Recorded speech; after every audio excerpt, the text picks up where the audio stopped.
Welcome back. And, well, we have been watching with great interest all the things going on in Southern California. And one of the losses through all of this could be small business. And I'm very honored to have with us today Bruce de Torres. He is the director of communications for the American Small Business League and also Don't Cheat Women Project. That's the title of it. He's an entrepreneur, podcaster, former marketing director for Trine Day Publishing. And you can go to ASBL, which stands for the American Small Business League. ASBL.com is the website, and I think you'll find that to be very resourceful. Bruce, good to see you. How are you today? I'm great, Perry. How are you? Good. Thanks for your time. We value it greatly. What's your take on what's going on in LA and its impact on small businesses? Well, obviously, we want law and order. That's the main priority, obviously. But we have honed in on the Small Business Administration saying they're going to relocate their office out of LA because the city won't back the administration's immigration policies. And that's a huge concern for us. Should I elaborate that, or do you have a follow-up question right now? No, go ahead with that, because I think what we're trying to figure out, Bruce, is, of course, everybody's tied up in the political aspects of this conflict. But at the end of the day, I don't know of anybody that survives, small business-wise, after these things have destroyed a city. And now we're going to see small businesses go out of business. As a small business operator myself, I'm very concerned. Well, thank you. We exist to do just a couple things. First, it's to let everyone know that 99.9% of all businesses in America, Perry, are small businesses. 98% have less than 100 employees. For all intents and purposes, America is our small businesses. And the SBA is the only agency dedicated to protecting its interests.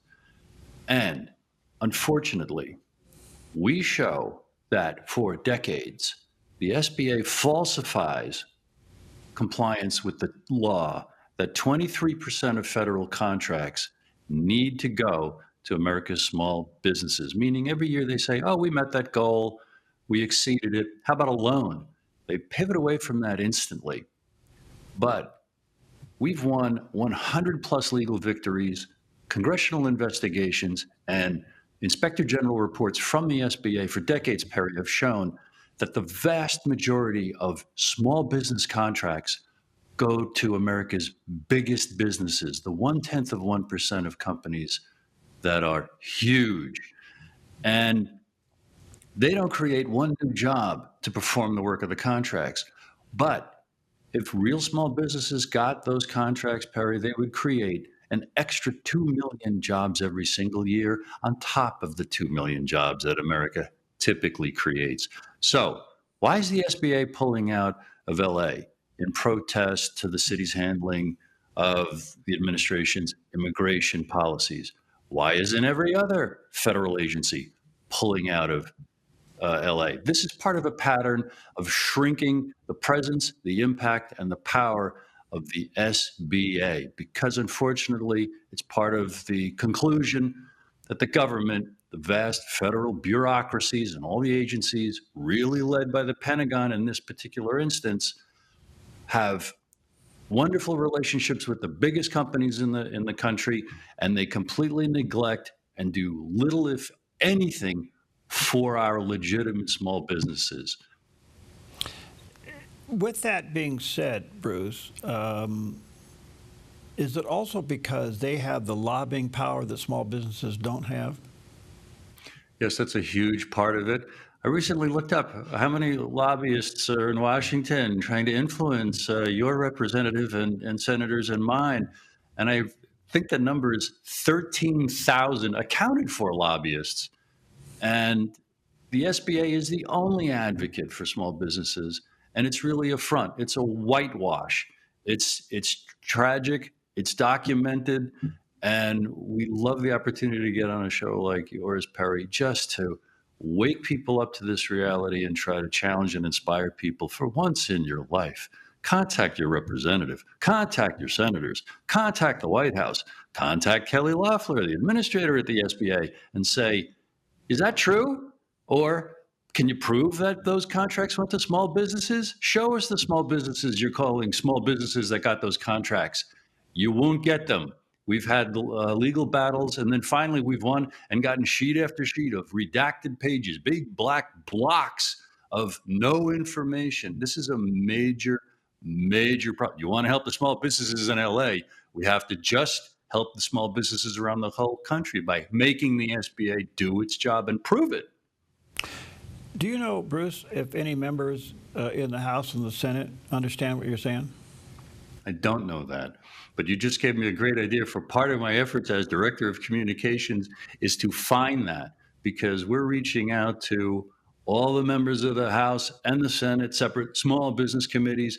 We're even making lists of hundreds of people who are running for Congress next year, teaching them about this and inspiring them to run on this plank, this platform, because helping our small businesses is the single greatest, most effective, cost-free, deficit-neutral, no new taxes, no new spending way to balloon our economy.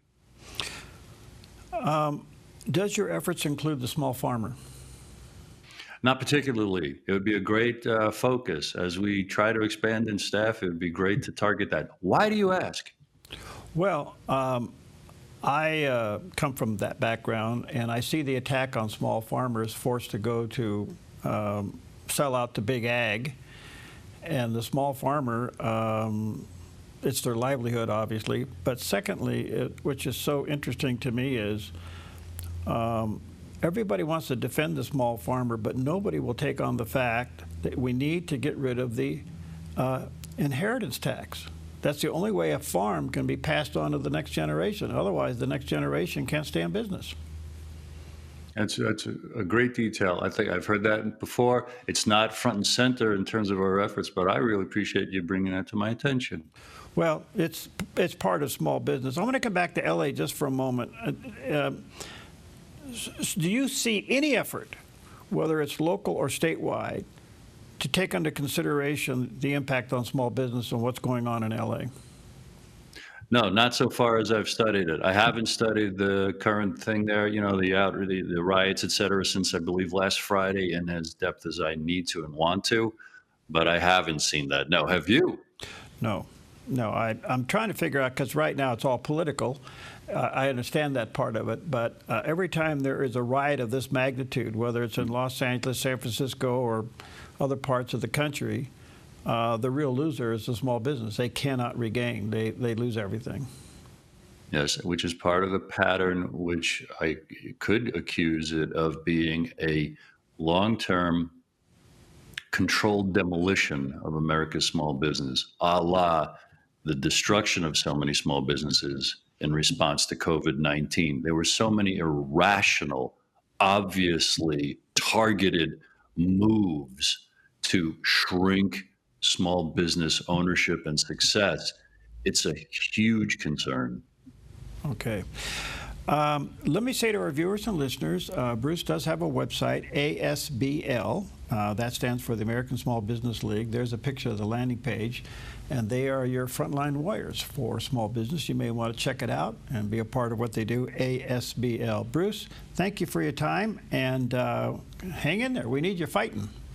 Thank you so much for having me on. All right, see you later.